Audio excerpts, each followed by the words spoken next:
Guys welcome to test. कैसे हैं आप लोग। तो आज हम लोग उपभोक्ता शिक्षा और संरक्षण जो हम लोगों का चैप्टर 12 था उसका थर्ड पार्ट करने वाले हैं। और आज आप लोगों का जो चैप्टर है वो पूरी तरह से कवर हो जाएगा। इसके पहले हम लोग इस चैप्टर की 2 क्लासेस कर चुके हैं। तो अगर आप लोगों ने वो क्लासेस नहीं देखी है तो प्लेलिस्ट में जाइए, विजिट करिए, आप लोगों को क्लास मिल जाएगी। तो आइए स्टार्ट करते हैं अपना जो चैप्टर कंटिन्यू करेंगे। इस वाली क्लास में जो रह गया था पोर्शन उसको इस क्लास में हम लोग पूरा करेंगे।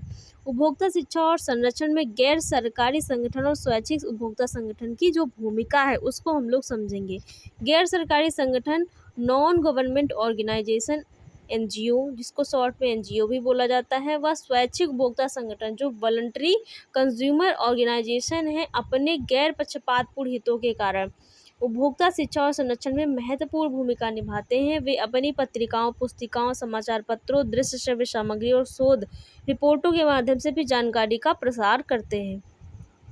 तो ये जो सब कार्य हैं वो कौन करते हैं? एनजीओ वाले करते हैं। साथ ही जो स्वैच्छिक जो सरकारी संगठन होते हैं वो करते हैं। कई उपभोक्ता संगठन उत्पादों के तुलनात्मक परीक्षण, हानिकारक और असुरक्षित उत्पादों के बारे में उपभोक्ता जागरूकता फैलाने, उपभोक्ताओं के लिए नए विधायी प्रावधानों के बारे में जानकारी प्रसारित करने और साथ ही कानूनी सलाह और पैरवी करने आदि कार्य में लगे हुए हैं। मतलब कई उपभोक्ता संगठन ऐसे भी हैं जो उपभोक्ताओं में जागरूकता फैलाने का कार्य करते हैं, साथ ही नए प्रावधान जो बनाए गए सरकार के द्वारा उनको प्रसारित करने का कार्य करते हैं और कानूनी सलाह और पैरवी करने में भी वो लगे हुए हैं। और इसके साथ ही उपभोक्ता जागरूकता, सशक्तिकरण, उपभोक्ता आंदोलन में भी महत्वपूर्ण भूमिका निभाते हैं। भारत में कई उपभोक्ता संगठन हैं जो उपभोक्ता के हित में पत्र पत्रिकाएं निकालते हैं। भारत में ऐसे कई उपभोक्ता संगठन हैं जो उपभोक्ताओं के हितों के लिए क्या करते हैं, पत्र और जो पत्रिकाएं हैं उनको निकालने का कार्य करते हैं। जिसमें से पहली पत्रिका है कंज्यूमर वॉयस। तो कंज्यूमर वॉयस क्या है? ये एक पत्रिका है। किसके द्वारा दी गई है? उपभोक्ता संगठन के द्वारा। कौन सा उपभोक्ता संगठन? जो भारत का उपभोक्ता संगठन है उसके द्वारा दी गई है। तो इसको समझते हैं कि ये क्या है। कंज्यूमर वॉयस क्या है? एक मासिक पत्रिका है। कौन सी पत्रिका है? एक मासिक पत्रिका है जो उपभोक्ता शिक्षण हितार्थ स्वयं सेवी संगठन दिल्ली द्वारा प्रकाशित की जाती है। और किसके द्वारा प्रकाशित की जाती है? जो स्वयं सेवी संगठन दिल्ली है में है उसके द्वारा प्रकाशित की जाती है। कंज्यूमर वॉयस हिंदी, अंग्रेजी एवं डिजिटल पत्रिका के रूप में उपभोक्ताओं के लिए उपलब्ध है। जो कंज्यूमर वॉयस पत्रिका है वो हिंदी में भी उपलब्ध है, अंग्रेजी में भी उपलब्ध है। साथ ही जो डिजिटल पत्रिका है वेबसाइट पर भी ये वाली पत्रिका आप लोगों को देखने को मिल जाएगी। तो वेबसाइट पे भी जाकर इस पत्रिका के बारे में जानकारी ले सकते हैं। अगली है इनसाइट। यह एक द्विमासिक पत्रिका है, मतलब ये 2 महीने में एक बार आती है। और जो कंज्यूमर एजुकेशन एंड जो रिसर्च सेंटर है अहमदाबाद द्वारा प्रकाशित की जाती है। जो इनसाइट है वो एक द्विमासिक पत्रिका है, जो कंज्यूमर वॉयस है वो एक मासिक पत्रिका है। जो इनसाइट है वो किसके द्वारा प्रकाशित की जाती है? Consumer education and research centre के द्वारा अहमदाबाद द्वारा प्रकाशित की जाती है। यह अंग्रेजी भाषा में उपलब्ध है और जो इनसाइट पत्रिका है वो केवल अंग्रेजी भाषा में ही उपलब्ध है। अगली है कंज्यूमर रिपोर्ट्स। कौन सी है? Consumer reports. यह एक मासिक पत्रिका है। तो जो कंज्यूमर रिपोर्ट्स है ये भी एक मासिक पत्रिका है। जो कंज्यूमर रिपोर्ट्स नामक स्वयंसेवी संस्थान न्यूयॉर्क अमेरिका द्वारा प्रकाशित की जाती है। जो कंज्यूमर रिपोर्ट्स पत्रिका है वो कैसी पत्रिका है? एक मासिक पत्रिका है। और साथ ही ये कंज्यूमर रिपोर्ट्स नामक स्वयंसेवी जो संस्थान है, वॉलंटरी जो ऑर्गेनाइजेशन है उनके द्वारा न्यूयॉर्क अमेरिका द्वारा जो है प्रकाशित की जाती है। अगली पत्रिका है चॉइस। यह एक मासिक पत्रिका है। चॉइस क्या है? चॉइस भी एक मासिक पत्रिका है जो ऑस्ट्रेलियाई कंज्यूमर एसोसिएशन नामक नॉट फॉर प्रॉफिट संगठन द्वारा प्रकाशित की जाती है। तो चौथी पत्रिका कौन सी है आप लोगों की? चॉइस है और ये मासिक पत्रिका है। ये ऑस्ट्रेलियाई कंज्यूमर एसोसिएशन नामक नॉट फॉर प्रॉफिट जो संगठन है उसके द्वारा प्रकाशित की जाती है। और लास्ट पत्रिका है आप लोगों की जो मैगजीन है वो है विच। विच क्या है? तो जो विच है वो भी एक मासिक पत्रिका है जो द कंज्यूमर एसोसिएशन नामक स्वयं जो सेवी संगठन है यूनाइटेड किंगडम द्वारा प्रकाशित की जाती है। तो जो विच मासिक पत्रिका है जो आप लोगों की विच जो एक मासिक पत्रिका है वो किसके द्वारा दी जाती है? द कंज्यूमर एसोसिएशन नामक जो स्वयंसेवी संगठन है यूनाइटेड किंगडम के द्वारा प्रकाशित की जाने वाली पत्रिका है। तो हम लोगों ने 5 पत्रिकाओं के बारे में जाना है, वो कौन सी पत्रिका है, साथ ही किसके द्वारा प्रकाशित की जाती हैं। तो ये सारी चीज़ें समझ लीजिए। इसमें से अगर कोई पत्रिका आप लोगों के एग्ज़ाम में आएगी तो आप लोग कर ले जाएंगे। अब समझते हैं उपभोक्ता के कर्तव्य कौन कौन से होते हैं। अब उपभोक्ता क्या जो कर्तव्य होते हैं उसके उत्तरदायित्व तो कौन कौन से होते हैं उनको समझते हैं। प्रत्येक मनुष्य के न केवल अधिकार होते हैं बल्कि कर्तव्य उत्तरदायित्व भी होते हैं। अतः अपने अधिकारों का प्रयोग करने के लिए अपने कर्तव्य के प्रति जागरूक होना आवश्यक है। इसलिए व्यक्ति को उपभोक्ता के रूप में अपने दायित्वों की जानकारी होनी चाहिए। उपभोक्ता के दायित्व निम्नलिखित हैं। पहला है, वे सरकार द्वारा बनाए गए विभिन्न कानूनों और वैधानिक प्रावधानों के विषय में जानकारी प्राप्त करें तथा पहले से प्राप्त जानकारी का अपडेट लेते रहें। मतलब जो उपभोक्ता हैं वो कैसे होने चाहिए? जागरूक होने चाहिए और जितने भी जो कानून है, नियम है और वैधानिक प्रावधान सरकार के द्वारा बनाए गए उन सब की जानकारी पहले से ही उपभोक्ताओं के पास होनी चाहिए। वे अपने प्रत्येक लेन-देन तथा खरीदारी का ईमानदारी से भुगतान करें। मतलब जो उपभोक्ता हैं वो कैसे होने चाहिए? ईमानदार होने चाहिए और ईमानदारी के साथ ही उनका जो लेन-देन है, जो लेन-देन है, जो खरीदारी है, उसका भुगतान भी होना चाहिए। उपभोक्ता को खरीदारी से पहले उत्पाद से संबंधित बाज़ार में उपलब्ध सभी विकल्पों को देखकर उनकी कीमतों की तुलना कर लेनी चाहिए। उसके बाद ही जो सबसे सर्वश्रेष्ठ उत्पाद है उपभोक्ता की दृष्टि से उसको जो है खरीदना चाहिए। उत्पादों की खरीदारी से पहले लेबल, ब्रोशर में दी गई समस्त जानकारी अच्छी तरह पढ़ लेनी चाहिए। अगर कोई भी उत्पाद जो उपभोक्ता खरीद रहा है तो खरीदने से पहले उसे लेबल पर दी गई जितनी भी जानकारी होती है उत्पाद से संबंधित उसे अच्छी भली प्रकार से पढ़ लेना चाहिए। उसके बाद ही उत्पाद को खरीदना चाहिए। उत्पादों की गुणवत्ता सुनिश्चित करने के लिए मार्क चिन्ह वाले उत्पाद लेना ही आवश्यक है और जिसमें जो है मार्क लगा होता है उत्पाद के प्रमाणीकरण के लिए वही जो उत्पाद है उनको खरीदना चाहिए। उपभोक्ता के लिए उत्पाद खरीदने के बाद रसीद लेना आवश्यक है क्योंकि उत्पाद में यदि समस्या, त्रुटि या उसे ठीक से ना कार्य करने की स्थिति में शिकायत दर्ज करते समय रसीद की आवश्यकता पड़ सकती है। तो सबसे महत्वपूर्ण क्या है? जो भी उत्पाद आप खरीद रहे हैं उससे जो रसीद है उसकी वो अवश्य लेनी चाहिए। अन्यथा क्या होगा? अगर कभी उसमें त्रुटि आएगी तो आपके पास कोई रसीद भी नहीं होगी जिसे दिखा करके आप उसे ठीक करवा सकते हैं या शिकायत जो है दर्ज करवा सकते हैं।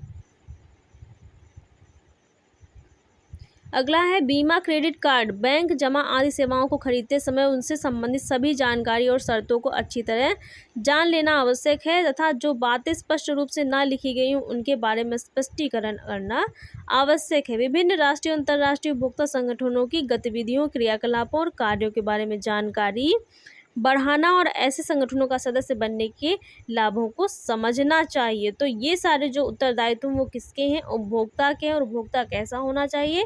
जागरूक होना चाहिए व सजग होना चाहिए। अब समझते हैं उपभोक्ता शिक्षा और संरक्षण का महत्व क्या है। तो किस प्रकार से उपभोक्ता शिक्षा और संरक्षण जो है अपनी महत्वपूर्ण भूमिका निभाता है। बाजार में शहरी और ग्रामीण दोनों बाजारों में निर्मित और बेचे जाने वाले उत्पादों की संख्या लगातार बढ़ती जा रही है। वर्तमान में क्या है, जो शहरी बाजार हैं, ग्रामीण बाजार हैं, दोनों में जो निर्मित बेचे जाने वाले सामान हैं, उनकी जो उत्पाद हैं, उनसे बने जो उत्पाद हैं, उनकी संख्या दिन प्रतिदिन बढ़ती जा रही है। निर्माता अच्छी गुणवत्ता वाले उत्पादों की आपूर्ति के लिए उत्तरदायी होते हैं और यदि कोई समस्या है तो उपभोक्ता को उसकी शिकायत करने का अधिकार है। मतलब अगर कोई उत्पाद उपभोक्ता ने लिया है और उसको लेने के बाद कुछ ही समय के बाद उसमें कोई समस्या उत्पन्न हो गई है तो उससे संबंधित जो शिकायत है वो करने का जो अधिकार है वो किसको हो? उपभोक्ता को। और ये सारी चीज़ें हम लोगों ने उपभोक्ता को दिए गए जो अधिकार हैं 6, उनमें हम लोगों ने ये पढ़ी है कि उपभोक्ताओं के कौन कौन से अधिकार हैं। भारत अविकसित से विकासशील अर्थव्यवस्था में परिवर्तित हो रहा है जिसका श्रेय औद्योगिकरण और वैश्वीकरण को जाता है। इन आर्थिक परिवर्तनों ने क्रय शक्ति में वृद्धि के साथ साथ जीवन स्तर में सुधार भी किया है। वैश्विक अर्थव्यवस्था की ओर बढ़ने के लिए उपभोक्ताओं के लिए एक वैश्विक दृष्टिकोण की आवश्यकता होती है। मतलब अगर जो उपभोक्ता है वो वैश्विक अर्थव्यवस्था की ओर बढ़ना चाहता है तो उसका जो दृष्टिकोण है वो भी कैसा होना चाहिए? वैश्विक होना चाहिए, संकीर्ण नहीं होना चाहिए। उन्हें अपना कल्याण सुनिश्चित करने के लिए एक प्रगतिशील शक्ति के रूप में उभरना होगा। उन्हें आर्थिक व्यवस्था और एक दूसरे के साथ व्यवसाय और सरकार के साथ व्यक्तियों के परस्पर संबंधों को समझना होगा। मतलब अगर उपभोक्ता जो है आर्थिक रूप से सुदृढ़ होना चाहता है तो उसे स्वयं जो है कदम उठाना पड़ेगा और आगे आकर के बढ़ना पड़ेगा।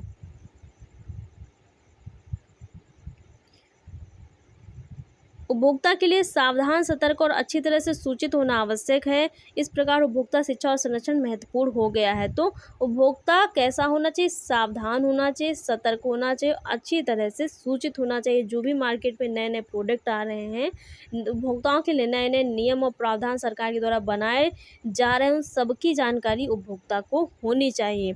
इसके अतिरिक्त भारत सरकार ने विदेशी कंपनियों को भारत में उद्योग स्थापित करने के लिए नीति का कार्यान्वयन किया है। इस प्रकार हम बहुराष्ट्रीय कंपनियों द्वारा बनाए गए विभिन्न प्रकार के उत्पादों को देख सकते हैं जिन्होंने भारत में अपनी विनिर्माण संयोजन इकाइयों को स्थापित किया है। इसके सकारात्मक नकारात्मक दोनों पक्ष होते हैं। इसका सकारात्मक पक्ष यह है कि भारतीय उपभोक्ता के पास चुनने के लिए अनेक विकल्प और वे प्रतिस्पर्धी मूल्य के साथ बेहतर उत्पादों का चयन कर सकता है। इसका नकारात्मक पक्ष यह है कि सही उत्पाद का चयन करना अब अधिक कठिन कार्य है, क्योंकि किसी को नई तकनीक और नए उत्पादों और नई सुविधाओं को समझना पड़ता है।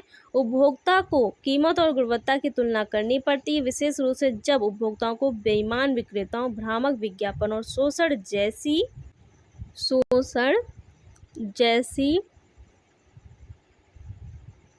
समस्याओं का सामना करना पड़ता है। अतः प्रत्येक व्यक्ति को समझदार और बेहतर उपभोक्ता बनना आवश्यक है। तो उपभोक्ताओं के पक्ष में सकारात्मक भी पक्ष होते हैं और नकारात्मक पक्ष होते हैं। सकारात्मक पक्ष ये है कि उपभोक्ता के पास बहुत सारे विकल्प होते हैं और उन सब विकल्पों में से चुन करके एक वस्तु पर निर्णय लेने का जो अधिकार है वो उपभोक्ताओं के पास होता है। और नकारात्मक पक्ष ये है कि बहुत सारे विकल्पों में से एक विकल्प का जो चयन करना है वो अधिक कठिन कार्य हो गया, क्योंकि नई सुविधाओं को समझना और नई तकनीकों की गुणवत्ता और कीमत की तुलना उनको करनी पड़ती है और करने के बाद ही उसे उनमें से एक विशेष वस्तु का जो चयन है वो करना पड़ता है। और इन सब में जो उपभोक्ताओं को भ्रमित करता है वो कौन करता है? बेईमान विक्रेता करते हैं, भ्रामक विज्ञापन करते हैं, शोषण जैसी जो समस्याएं हैं वो उभर कर सामने आ जाती हैं। तो प्रत्येक उपभोक्ता को इन सबसे बचने के लिए क्या होना चाहिए? बेहतर और समझदार होना चाहिए, ताकि वो अपना जो भी क्रय है वो आसानी से कर सके। अब समझते हैं उपभोक्ता अध्ययन के क्षेत्र में जीवन के लिए आवश्यक कौशल कौन कौन से। अगर उपभोक्ता के अध्ययन के क्षेत्र में कोई जीविका के लिए जाना चाहता है तो उसके पास कौन कौन से कौशल होने चाहिए। उपभोक्ता अध्ययनों के क्षेत्र में सफल होने के लिए आवश्यक है कि उपभोक्ता संरक्षण कार्यविधि और शिकायत निवारण संस्थाओं की अच्छी जानकारी होनी चाहिए। जितने भी उपभोक्ता संरक्षण के जो केंद्र हैं और शिकायत जो निवारण की संस्थाएं बनी हुई हैं, उनकी जो क्रियाविधि है, कार्यविधि है, उन सब के बारे में आपकी अच्छी जानकारी आपको होनी चाहिए। व्यक्ति में अच्छे संप्रेषण और अंतर्वैयक्तिक कौशल का भी होना आवश्यक है। जो व्यक्ति उसमें बातचीत का अच्छा कौशल भी होना चाहिए। साथ ही व्यक्ति के लिए यह आवश्यक है कि वे अच्छे श्रोता भी हों तथा उपभोक्ता को जागरूक करने के लिए समय समय पर कार्यक्रमों, विज्ञापनों, वार्ताओं आदि को विकसित करने का व्यवहारिक कौशल भी आना चाहिए। एक व्यक्ति में उपभोक्ता शिक्षा के लिए शैक्षिक सामग्री विकसित करने के लिए पर्याप्त लेखन कौशल, उपभोक्ता उत्पादों के परीक्षण की रिपोर्टिंग करने तथा साथ ही उपभोक्ताओं और जनता की सहायता करने की इच्छा शक्ति होनी चाहिए। वह व्यक्ति जो व्यावसायिक रूप से इस क्षेत्र में जुड़ना चाहता है उसके लिए यह आवश्यक है कि उत्पादों के संबंध में उनकी गुणवत्ता मानकों तथा मिलावटी पदार्थों का पता लगाने के लिए पर्याप्त जानकारी हो। साथ ही उपभोक्ता संरक्षण कानूनों, उपभोक्ता के अधिकारों एवं उत्तरदायित्वों की भी पूरी जानकारी होनी चाहिए। तो अगर कोई इस क्षेत्र में जीविका कमाने के लिए जाना चाहता है, जीविका के अवसर खोज रहा है, तो उस व्यक्ति के अंदर इन सब कौशलों का होना आवश्यक है, तभी वो इस क्षेत्र में जाकर के अपनी आजीविका के अवसर प्राप्त कर सकता है। जीविका कैसे प्राप्त करेंगे? अब समझते हैं कि उपभोक्ता अध्ययन के क्षेत्र में जीविका के लिए शैक्षिक योग्यताएं क्या होनी चाहिए। अभी तक समझा है कि कौशल कौन कौन से होने चाहिए। अब समझते हैं कि इस क्षेत्र में अगर किसी व्यक्ति को जाना है तो उसके पास कौन सी शैक्षिक योग्यता होनी चाहिए। पूर्व स्नातक और स्नातक के पाठ्यक्रमों के बाद जीविकोपार्जन के लिए उपभोक्ता शिक्षण और संरक्षण के क्षेत्र में अनेक विकल्प उपलब्ध हैं, जैसे बीएससी गृह विज्ञान या बीएससी परिवार संसाधन प्रबंधन या बीएससी गृह प्रबंधन, व्यवसाय प्रबंधन में स्नातक बीबीए, व्यवसाय अध्ययन में स्नातक बीबीएस आदि विभिन्न संस्थानों में इस विषय को उपभोक्ता अध्ययन, उपभोक्ता शिक्षा, उपभोक्ता व्यवहार, बाजार में उपभोक्ता आदि के नाम से जाना जाता है। इसका मुख्य उद्देश्य उपभोक्ता मामलों के बारे में समग्र जानकारी प्रशिक्षण देने के साथ ही उपभोक्ता संरक्षण का महत्व देना है। तो उपभोक्ता संरक्षण पर महत्व देना है। तो अगर कोई इस क्षेत्र में जाना चाहता है तो उसके पास क्या होना चाहिए, गृह विज्ञान से बीएससी होना चाहिए, या उसके बाद बीएससी परिवार संसाधन प्रबंधन या बीएससी गृह प्रबंधन में होना चाहिए, या फिर व्यवसाय प्रबंधन में होना चाहिए, स्नातक होना चाहिए, और साथ ही व्यवसाय अध्ययन में स्नातक होना चाहिए। तो अगर ये शैक्षिक योग्यताएं, ये सारी शैक्षिक योग्यताएं किसी व्यक्ति के पास हैं तो वो इस क्षेत्र में जाकर के अपनी जीविका के लिए जो अवसर है वो प्राप्त कर सकता है। तो अब तक हम लोगों ने समझ लिया आज कौशल कौन कौन से होने चाहिए, साथ ही योग्यताएं कौन कौन सी होनी चाहिए। आप समझते हैं कि अगर इस क्षेत्र में कोई व्यक्ति को अवसर प्राप्त हो गया है, जीविका को वो इस क्षेत्र में कार्यरत हो गया है, तो उसका कार्य क्षेत्र क्या होगा, मतलब उसे क्या क्या कार्य करना पड़ सकता है। तो उपभोक्ता शिक्षण एवं संरक्षण संबंधी विभिन्न विषयों में शिक्षा प्राप्त करने के पश्चात निम्नलिखित क्षेत्रों में जीविका के अवसर उपलब्ध हैं।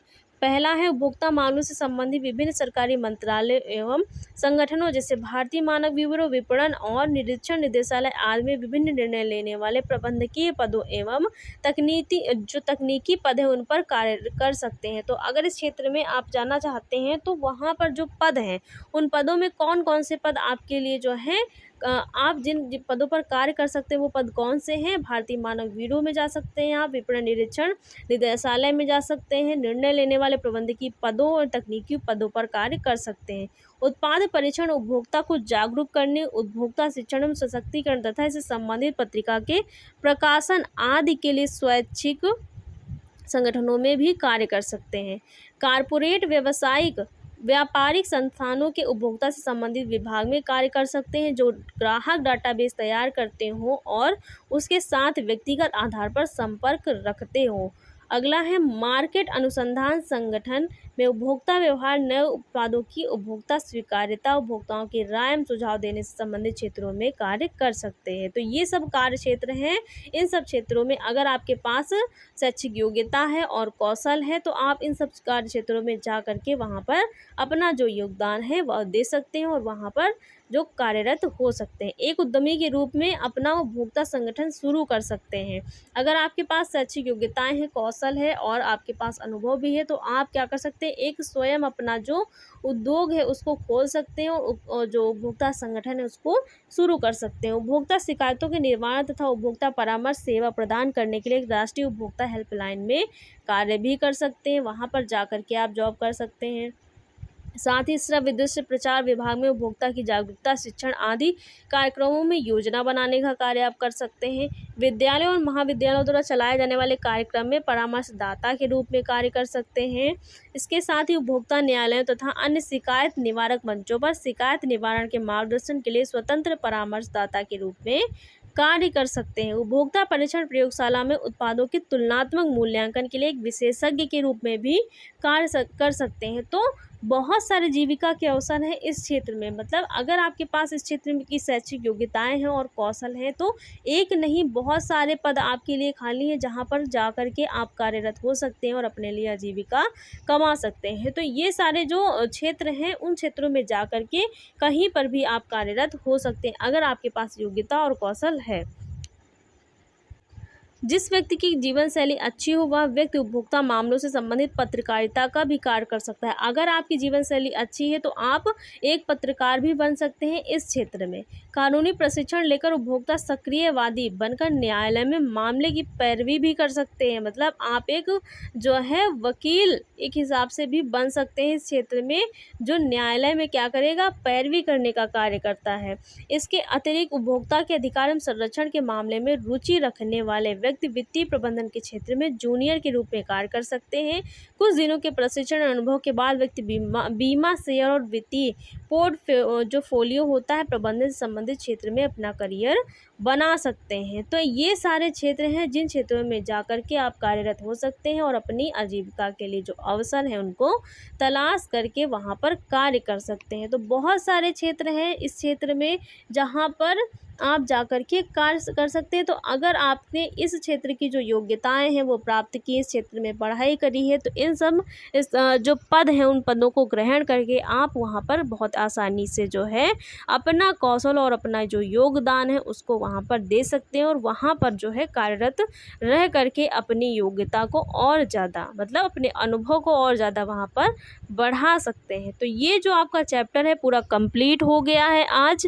कल हम लोग इस वाले को जो क्लास है चैप्टर है इसके एमसीक्यू हम लोग कल वाली क्लास में करेंगे। तो गाइस आप लोगों का चैप्टर पूरा कंप्लीट हो गया है। अब आप लोगों के 2 चैप्टर बचे हैं तो वो भी बहुत जल्दी कंप्लीट हो जाएंगे, इसी मंथ में कंप्लीट हो जाएंगे और इसी मंथ में हम लोग एक मैराथन सेशन भी लेंगे। तो मैराथन जहाँ जैसे ही आप लोगों का 2 चैप्टर कंप्लीट हो जाएंगे उसके बाद आप लोगों की जो अति लघु प्रश्नोत्तर हैं यूनिट वाइज उनकी मैराथन देखने को मिलेगी। उनकी मैराथन हम लोग यूनिट वाइज करेंगे। जैसे कि फर्स्ट यूनिट है तो जितने फर्स्ट यूनिट में चैप्टर है उन सबके जितने इंपॉर्टेंट जो अति लघु उत्तरीय प्रश्न हैं उन सबकी एक मैराथन या फिर 2 पार्ट में मैराथन करेंगे। तो इस प्रकार से हम लोग जो है रिवीजन भी करेंगे और जितने भी क्वेश्चन हैं उनको भी कवर करेंगे। तो गाइस आप लोगों को क्लास कैसी लगी? अगर क्लास अच्छी लगी हो तो वीडियो को लाइक, चैनल को सब्सक्राइब करिएगा। Thanks for watching guys.